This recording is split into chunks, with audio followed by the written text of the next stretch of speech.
আসসালামু আলাইকুম রহমতুল্লাহ। সবাই কেমন আছেন? আশা করি আপনারা সকলেই আল্লাহর অশেষ মেহেরবানিতে সকলেই ভালো রয়েছেন। আমিও ভালো আছি আলহামদুলিল্লাহ। যে 10টি আমল করলে সম্পদ বৃদ্ধির প্রতিশ্রুতি দিয়েছেন প্রিয় নবী হজরত মুহাম্মদ সাল্লাল্লাহু আলাইহি ওয়াসাল্লাম, আজকের ভিডিওতে আমরা আলোচনা করব এ নিয়েই। আপনি যদি এই 10টি আমল ঠিক মতো করতে পারেন, ইনশাআল্লাহ অবশ্যই আপনার সম্পদ বৃদ্ধি পাবে। জানতে হলে সম্পূর্ণ ভিডিওটি দেখুন, এবং আপনি যদি আমাদের চ্যানেলে নতুন দর্শক হয়ে থাকেন অবশ্যই চ্যানেলটি সাবস্ক্রাইব করে নেবেন। তো চলুন শুরু করি। জীবন জীবিকার অনিবার্য তাগিদে সবাই সম্পদ বৃদ্ধি করতে চায়। সম্পদ বাড়ানোর জন্য কৃষি, চাকরি ও ব্যবসা সহ মানুষ বিভিন্ন কাজ করে।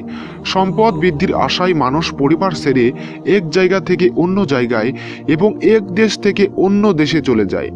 সম্পদ বৃদ্ধির লক্ষ্যে সব দেশের সরকার, মানবাধিকার সংস্থা ও বিভিন্ন এনজিও বিভিন্ন পদক্ষেপ গ্রহণ করে থাকে।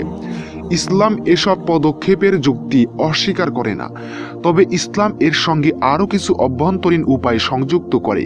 নিম্নে সেগুলো নিয়ে আলোচনা করা হলো। হালাল পথে সম্পদ বৃদ্ধির বহু উপায় ইসলামে আছে, যেমন 1 নম্বর আমল তাকওয়া অবলম্বন করা। আল্লাহ বলেন, যে ব্যক্তি আল্লাহকে ভয় করে আল্লাহ তার পথ করে দিবেন, আর তাকে তার ধারণা ব্যতীত উচ্চ থেকে রিজিক দান করবেন।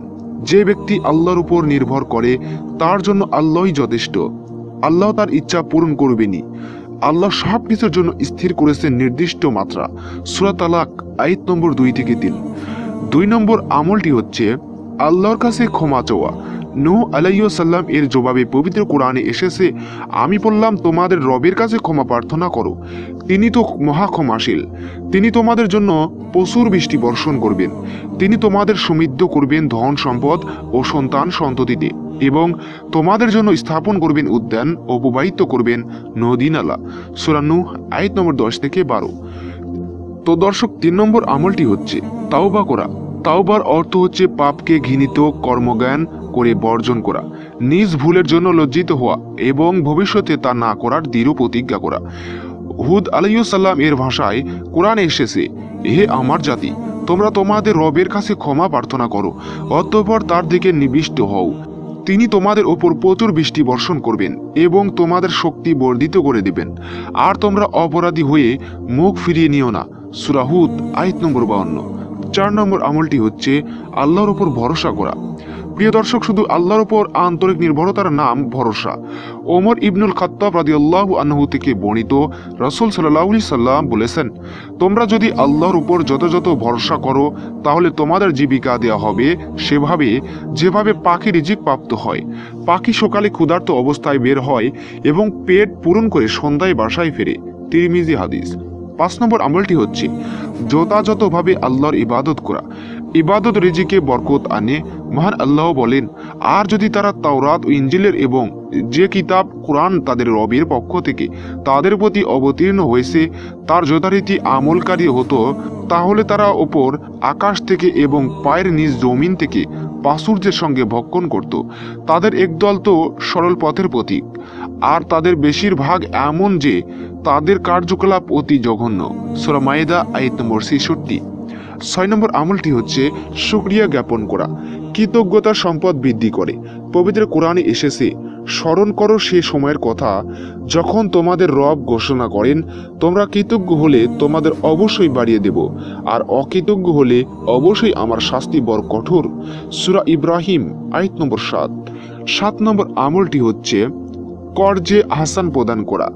আল্লাহ তাআলা বলেন, দানশীল পুরুষ ও দানশীল নারী এবং যারা আল্লাহকে উত্তম ঋণ দান করে তাদের দেওয়া হবে বহুগুণ বেশি এবং তাদের জন্য আছে মহা পুরস্কার। সূরা হাদিদ আয়াত নম্বর 18। 8 নম্বর আমলটি হচ্ছে আল্লাহর রাস্তায় ব্যয় করা। আল্লাহর রাস্তায় ব্যয় করলে আল্লাহ সম্পদ বাড়িয়ে দেন। এ মর্মে আল্লাহ তাআলা বলেন, বলে দাও, আমার রব তার বান্দাদের মধ্যে যাকে ইচ্ছা তার রিজিক বাড়িয়ে দেন এবং যাকে ইচ্ছা সীমিত পরিমাণে দেন। তোমরা যা ব্যয় করবে তিনি তার প্রতিদান দেবেন, তিনি শ্রেষ্ঠ রিজিক দাতা। সূরা সাবা আয়াত নম্বর 39। দর্শক, 9 নম্বর আমলটি হচ্ছে বিবাহ করা। বিবাহ সম্পদ বৃদ্ধিতে সহায়ক। আল্লাহ তাআলা বলেন, তোমাদের মধ্যে যারা বিপত্তিক পুরুষ বা বিধবা স্ত্রী তাদের বিবাহ সম্পাদন করো, এবং তোমাদের দাস ও দাসীদের মধ্যে যারা সৎ তারা অভাবগ্রস্ত হলে আল্লাহ নিজ অনুগ্রহে তাদের অভাবমুক্ত করে দেবেন। আল্লাহ তো প্রাচুর্যময়, সর্বজ্ঞ। সূরা নূর আয়াত নম্বর 32। প্রিয় দর্শক, এবং সর্বশেষ 10 নম্বর আমলটি হচ্ছে সম্পদ বৃদ্ধির জন্য দোয়া করা। ঈসা ইবনে মারইয়াম আলাইহিস সালাম সম্পদ বৃদ্ধির জন্য এই মর্মে দোয়া করেন, হে আল্লাহ, হে আমাদের রব, আমাদের প্রতি আকাশ থেকে খাদ্য অবতীর্ণ করুন, যেন ওটা আমাদের জন্য, অর্থাৎ আমাদের মধ্যে যারা প্রথমে এবং যারা পরে, সবার একটি আনন্দের বিষয় হয় এবং আপনার পক্ষ থেকে এক নিদর্শন হয়ে থাকে। আর আমাদের খাদ্য প্রদান করুন, আপনি তো সর্বোত্তম খাদ্য প্রদানকারী। সূরা মায়দা আয়াত নম্বর 114। মহান আল্লাহ আমাদের রিজিকে প্রশস্ততা দান করুন।